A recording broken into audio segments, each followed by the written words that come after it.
Baik, Assalamualaikum warahmatullahi wabarakatuh.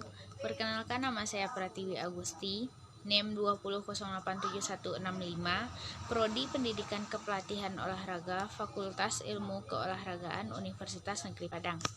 Baik, kali ini saya akan menjelaskan materi pengantar belajar motorik tentang ciri-ciri umum dan khusus kemampuan fase belajar motorik level kedua.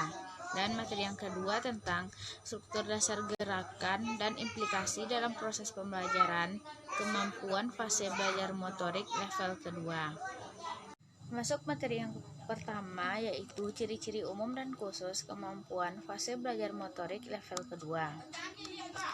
Fase belajar motorik level kedua adalah fase penguasaan keterampilan motorik koordinasi halus. Fase ini adalah fase belajar setelah individu belajar secara kasar.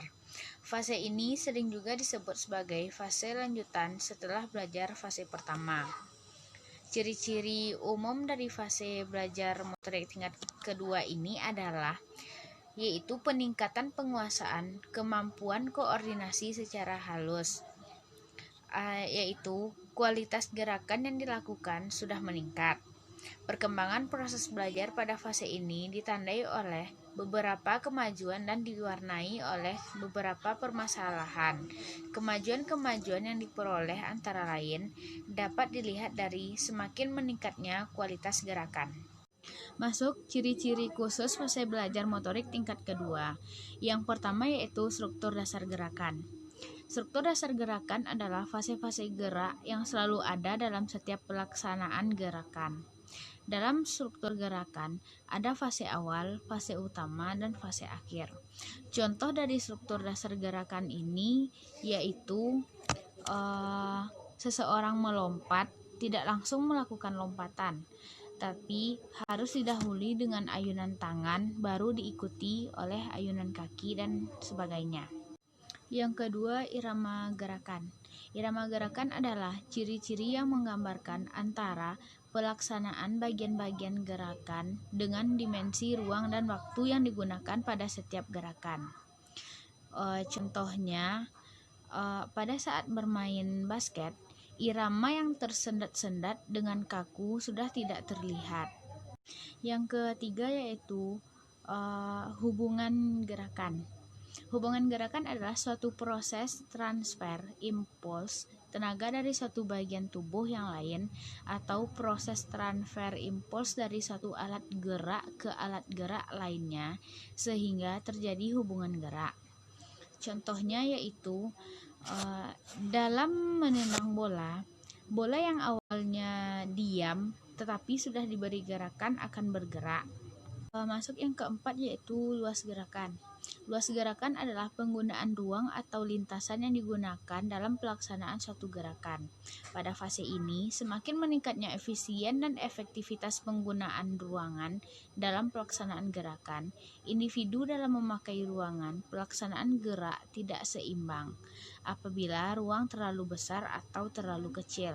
Contohnya, dalam bermain bola basket, menyesuaikan dengan luas gerakan tidak berlebihan dan kekurangan menggunakan tenaga agar terciptanya efektivitas luas gerakan yang baik. Yang kelima yaitu kelancaran gerakan. Kelancaran gerakan adalah ciri-ciri yang menggambarkan kontinuitas kecepatan atau percepatan dari jalannya suatu gerakan. Contohnya dalam permainan bola basket. Semakin terlihatnya gerakan mulus dan lancar, semakin membaiknya hubungan gerakan yang diberikan seseorang. Yang keenam yaitu kecepatan gerakan.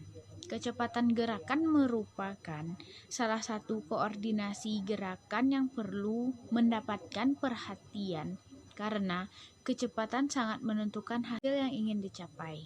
Contohnya, permainan bola basket. Kemampuan mengantisipasi gerakan bentuk latihan yang dapat diterapkan itu proses pembelajaran pada peserta didik. Bayangan program gerakan. Bayangan gerakan adalah bentuk konstruksi suatu gerakan yang berhasil dibangun oleh seseorang dalam pikirannya berdasarkan informasi yang diterima dan diolahnya. Contohnya yaitu dalam permainan bola basket, ketika melakukan gerakan dan menyusun rencana gerakan, karena individu telah memiliki simpanan motorik yang cukup banyak dan bervariasi. Masuk materi yang kedua, yaitu tentang struktur dasar gerakan dan implikasi dalam proses pembelajaran kemampuan fase belajar motorik level kedua. Implikasi dalam proses pembelajaran level kedua ini yaitu fase belajar tingkat kedua menuntut aktivitas belajar yang tinggi. Untuk dapat melaksanakan dibutuhkan persiapan-persiapan yang tinggi dari peserta didik. Kesiapan yang dimaksud antara lain, yang pertama kesiapan dalam melaksanakan pengulangan-pengulangan latihan. Yang kedua, kesiapan dalam menerima beban kerja fisik. Yang ketiga, kesiapan untuk berkonsentrasi penuh. Yang keempat, kesiapan untuk turut aktif dalam proses berpikir. Jadi, tugas utama dari guru pendidikan jasmani dalam hal ini adalah melakukan analisis kesalahan-kesalahan gerakan yang terjadi pada setiap fase gerakan, sehingga peserta didik akan selalu melakukan pengendalian dan pengaturan kembali penyimpangan-penyimpangan yang terjadi dalam gerakan itu berlangsung. Baik, hanya ini yang bisa saya sampaikan. Maaf kalau ada kata-kata saya yang salah atau ada kekurangan. Saya akhiri dengan Assalamualaikum warahmatullahi wabarakatuh.